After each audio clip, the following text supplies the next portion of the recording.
Raphaël Melançon is in studio. Our feature, of course, and by the way, for those of you who don't know, Raphaël Melançon, political analyst, not here just at CJAD, but at CTV as well, columnist at the Montreal Gazette too, and the president and founder of Trafalgar Strategies. So Guaranteed Industries brings us this segment, by the way.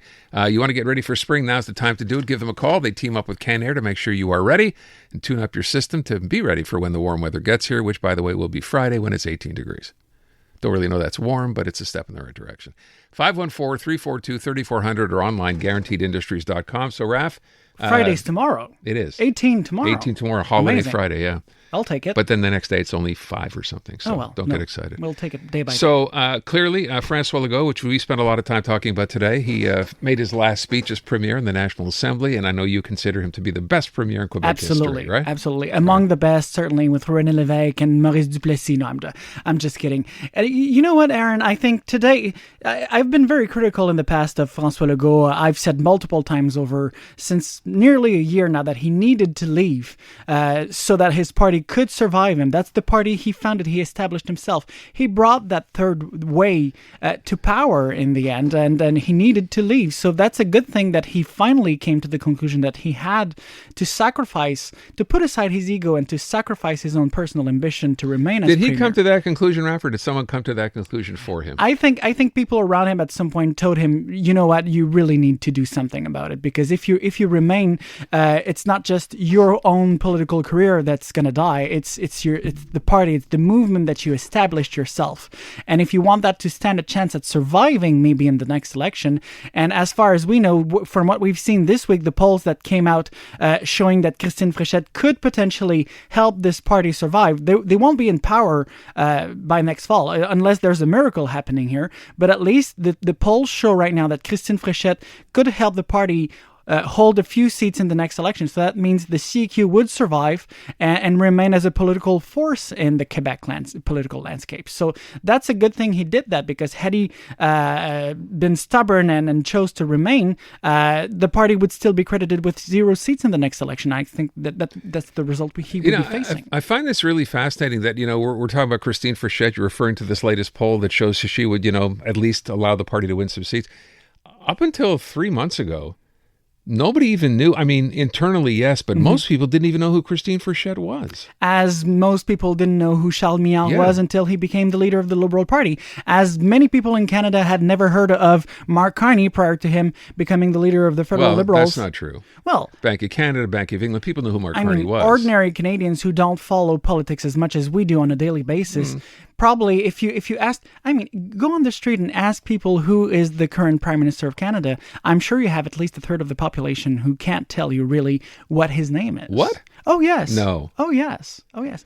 A third of the population could not tell you that Mark Carney was the Prime Minister? Ask them who's the Finance Minister. Ask them who's more particular questions about the cabinet ministers. I get. Yeah, that's fine. And yes. Well, have you ever seen, do you know Guy Nantel, the comedian, the stand-up comedian in Quebec? He goes and does those vox pops. On the street, asks people about who is this person, and he shows them, for instance, a photo of René Lévesque or François Legault, and a lot of people have absolutely no clue who they are. So yes, it happens. I'm not saying Quebecers don't know about politics. A lot of them do know and they are aware, but a lot of people are not connected on a daily basis on their TV sets. Anyway, that's not the point. I just want to say, today was François Legault's day at the National Assembly, his last day, because the National Assembly will be in recess next week. So it's going to be officially, today was his last day as Premier in the National Assembly. And there was, all parties agreed to put partisanship aside and to pay respect to the Premier, as it is often the case when you get out of politics. But I want to say this about François Legault. He's made mistakes, yes. He was not necessarily the always the best Premier, but he gave 3 decades of his life to Quebec. He came into politics not because he needed a job, but he came into politics because he wanted to help advance Quebec society. At the time, he had just sold his shares in Air Transat. He was a millionaire. He didn't need that. And yet he did it because he believed he could bring something positive for Quebec society. I thought he did it because he thought he could take Quebec out of Canada. At some point, yes. But he did also because he wanted Quebecers to be more prosper. He did also, and he yet again reminded people of that today during his speech. He went into politics primarily, and that's always been his credo. I remember I worked for François Legault during the 2 first years of his first term as premier. I worked for the Legault government. And every time we had a meeting there with the premier, he reminded us of how important education is to him. He entered politics because he believes in education. He said it yet again today. He was very emotional when he reminded that he talked about his parents, said they had no education, and he's the first one who had access to higher education. That allowed him to become an accountant. But isn't that a bit rich to say that? The education part I get, and then look at the education, look at the mess the education system is in. And you're bringing a very interesting point, and I wanted to touch on that too. I think he didn't have it easy. Because let's not forget that François Legault came to power in 2018, the end of 2018. He had a full year in 2019 to implement the changes he promised, and then came the pandemic. And during that pandemic, he used, in politics you can see this as a credit card. It's the political capital card, okay? And you use it scarcely to defend projects you have promised and to implement them.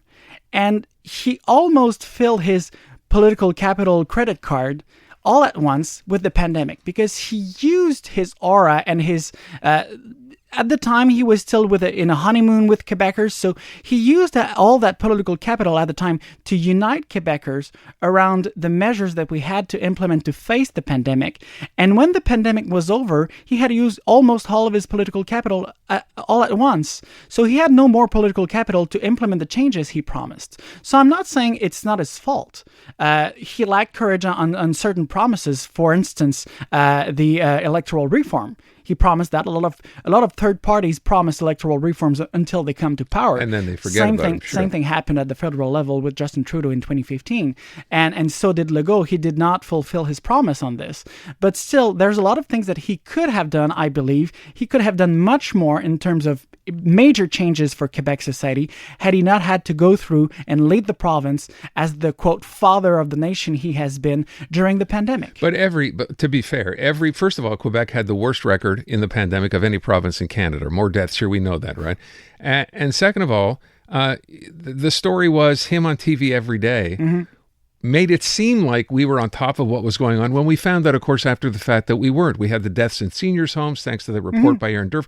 He didn't do a great job other than be there every day. And I think he sold Quebecers that idea that he was doing the right thing when in fact it turned out we were doing terribly. I think his success was more to foster social acceptability for the sanitary measures and confinements and stuff like that. That was about uniting people around the measures we had to implement to ensure that the pandemic would not have even more impact on deaths, for instance, on the death toll. But also, what you're mentioning here is the failure of our healthcare system, and that cannot be attributed to him. He's not responsible for the fact that we had a failing healthcare system. We still have a failing healthcare system. Because what, we're blaming it on the federal government for a failing healthcare system? No, we blame it to the system itself, its lack of adaptability, its inability to turn around on a dime, and also to, I would say, past governments who failed at reforming it properly to make it work. Well, every government takes a shot at reforming, right? I'm not saying saying Gaetan Barrette was a genius. He wasn't. It turned out to be pretty bad under him as well. But it did not get better. It's still not better now, 8 years later. It never works. And I tell you what, as long as we don't address the problem of unions, we will not be able to address the problems we have right now with the healthcare system. And same thing for anything that's bureaucratic in this province. We have problems. Every system has its own problems. Same thing for the education system. You can promise all the reforms you want. If you don't address the root of the problem, you will still have the same problems tomorrow morning.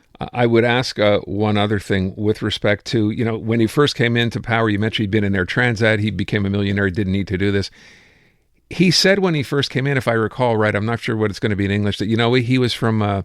he was going to form a business of government of business because he knew he was an accountant. He was a man. And look what he left us with. This is someone who knew how to do accounting. Look at Northfold. Look at Lion. I mean, it's one failure after another. And SACLIC, I'm not even putting in SACLIC in the same category because that was bureaucratic, not necessarily, but he didn't know what he was doing. But, I mean, as far as a legacy goes, isn't that part of his legacy?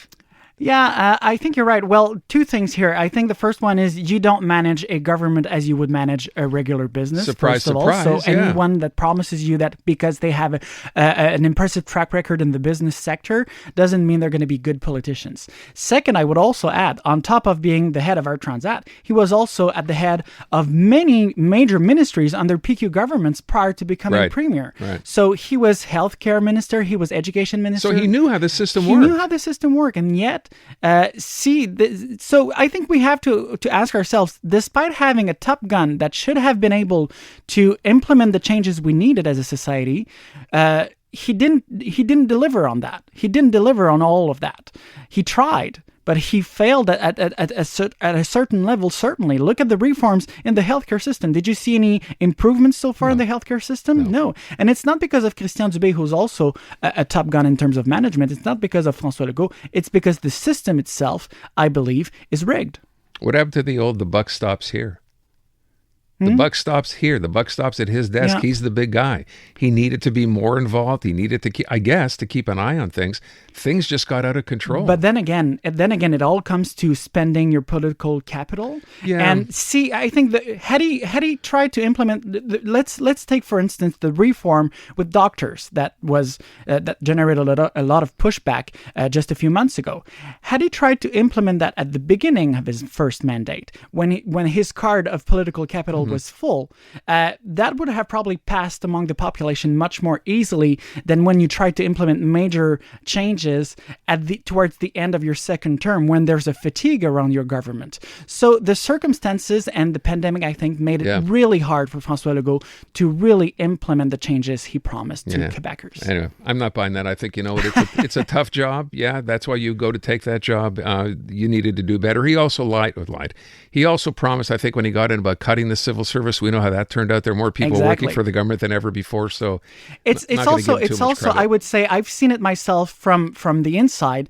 The problem with that government is that when they came to power, almost nobody within François Legault's team and also the staffers, they were either coming from other parties, so not necessarily people who were really convinced members of the CQ, and they recruited a lot among civil servants who became political staffers, but who are not necessarily good political staffers in the end. So it became a government that, and I would say particularly during the second term of François Legault's tenure, they became a government that, instead of defending the public's interest facing the machine, they became spokespeople of the machine, defending that bureaucracy, that bureaucratic machine facing the voice of the people. So it became.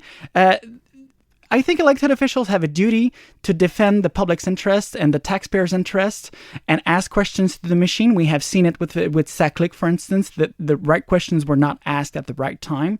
And instead of that, ministers most of the time became spokespeople for their own machine instead of defending the public's interest. Okay, which is, will we take all this into account, why you consider François Legault to be one of the best premiers in Quebec history? But I think history will judge him differently, and I think we will certainly remember him for helping the province go through the pandemic in 2020. Yeah, not Anglos. Raphaël Melançon, thank you, Raph. The newest tracks. Let's go. New music. And the next big thing. Always on the new music first. Your first place to hear it all. Cause you gon' like it, love it, wanna play it twice. Playing now. iHeart New Music. Your digital station for brand new drops, fresh finds, and tomorrow's bangers. I think we need something new. Discover iHeart New Music. Always fresh, always first. Stream now on the free iHeartRadio app.